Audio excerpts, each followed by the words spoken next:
2014 Dodge Caravan SXT. I changed all the coil packs. I changed all the spark plugs. Still a misfire on number 3. It ran okay when I first did it and went down the road, but about 4 blocks later it started sputtering again. And when I read it, it's saying number 3 misfire.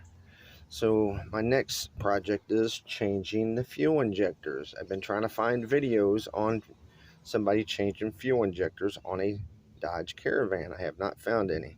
Is there a proper way to change these fuel injectors so I don't mess nothing up here? I've never changed fuel injectors before.